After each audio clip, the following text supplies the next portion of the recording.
Thanks so much for joining us on 13 News at Noon. I'm Felicia Lawrence along with meteorologist Sean Ash, and it is another weather impact alert day, and for good reason, because we are continuing this heat wave. Yeah, this conversation will be the same tomorrow. It's going to be the same on Thursday, going to be the same on Friday. We got at least 3 more of these, and even this weekend, Felicia, I still think it's going to be miserably muggy here across central Indiana. So we're in for the long haul, friends.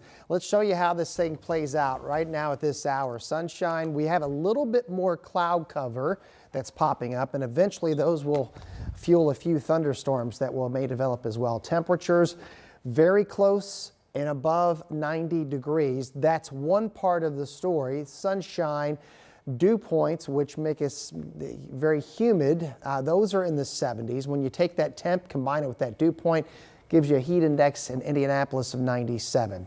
So we use something we call heat stress, and this is what local school districts use for, by the way, for athletics on how to manage time outdoors. Air temperature, humidity, wind, and sun intensity. We've got those on the high side today, and we're in the moderate zone, and that's where we've been for the bulk of this. And that recommends half-hour breaks for every hour spent outdoors. This is today, and you can see we're going to be in the moderate, and as we move forward into the weekend, we're going to be close to the moderate zone as well. So what I'm trying to tell you is that this thing's not going to be breaking down anytime soon. These are current heat index values. Those will go up. And this will again be the 4th straight day of 90+ temperatures and 100+ heat indices. What will change a little bit this afternoon is we're going to start to see a few pop-ups. A few of those could be severe. Have more on that part of the forecast. We'll see in a few minutes. Thanks, Sean. And we're learning that central Indiana's current heat wave is sending more people to the hospital. Indianapolis Emergency Medical Services responding to 13 calls for heat-related issues Monday. While the daily average for those types of calls is 1, our Alex Almanza shows us the resources now available for people struggling in these dangerous temperatures. The first week of summer meets some of the hottest temps of the year so far. According to the National Weather Service, more than 170 million people face major or extreme heat risk through at least Thursday. Here at home, local first responders are warning about the dangers. Indianapolis EMS officials say they're responding to more calls for illnesses like dehydration, heat exhaustion, heat stroke, and even sunburn. Stay out of the heat, drink plenty of fluids, and check on neighbors. That's really what we want people to do during this very difficult time. Just last weekend, they responded to 16 calls between Friday and Sunday. Medics say if you're feeling nauseous or faint, get somewhere cool. If the person is no longer acting themselves or has what we call an altered level of consciousness or is unconscious, they're not awake, that's a 911 emergency. Meanwhile, efforts are underway to help those without air conditioning. People experiencing homelessness are taking the brunt of this heat. Brian Crispin with Wheeler Mission urging people to plan ahead and call to see if space is available at a shelter. We certainly have room, and so we encourage people to check our website, call us, come in, get out of the elements. For Brian, he says it's important for the community to look out for each other. So there are people on our streets right now, every single night, that are in danger when the heat is at this level. And so if you know people that need help, encourage them to find the resources available. Sometimes that takes a couple phone numbers. All right, and that was Alex Almanza reporting for us. If you are in need of services over the next few days, get connected now. Just dial 211 on your phone to get help finding resources to keep yourself safe and cool. And make sure that you've got the Live Doppler 13 weather app to help you through this heat wave. You can check temperatures and hourly forecasts anytime on your phone. It's a free download in your app store.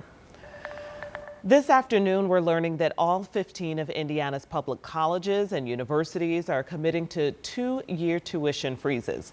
This announcement is coming from Governor Braun's administration. The freeze includes both main and regional campuses. They are planning to hold tuition and mandatory fees flat for in-state undergraduate students. And this will take place over the next 2 academic years for 2025 to 26 and then 26 to 27. The list of schools includes IU Bloomington, Ball State University, IU Indianapolis, Indiana State University, and Purdue University West Lafayette.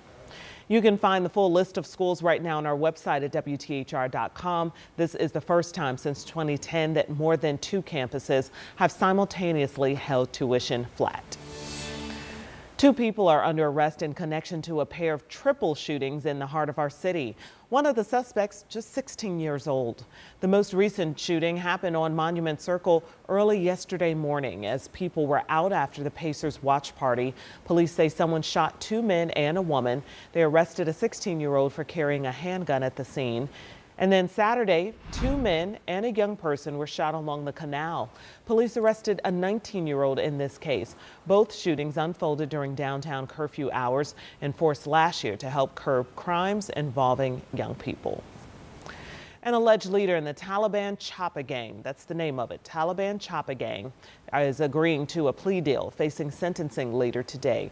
Johnny Loasiaga signed a plea agreement to serve a 3-year sentence for a shooting. As part of the agreement, he's also admitting to a different shooting, injuring an Arsenal Tech High School student on Halloween of 24.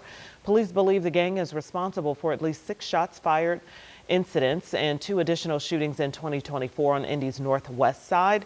Much of the evidence comes from social media posts by the suspects allegedly incriminating themselves. Right now, there's a warrant out for the arrest of a former Ben Davis High School assistant track coach. He's accused of crimes against children. Harrison Goss faces 5 counts of child seduction as a child care worker.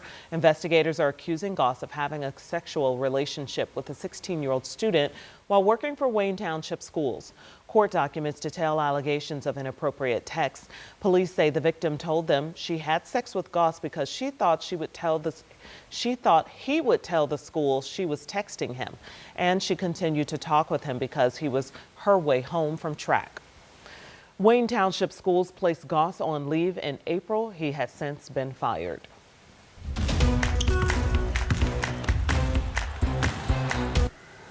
Tyrese Halliburton has a message for fans this afternoon after he went down on the court in the NBA Finals with an Achilles tear. He posted a long statement to X apologizing to the fans and promising to come back stronger. He also posted a picture of him in the hospital bed. Here's the picture here. Followed a successful surgery on his lower leg. Halliburton says despite the fact that this situation is difficult, he is extremely grateful, saying, "I don't have to go through this. I get to go through this. I'm grateful for the road that lies ahead. Watch how I come back from this. So give me some time. I'll dust myself off and get right back to being the best version of Tyrese Halliburton." The post has racked up thousands of likes and comments of support.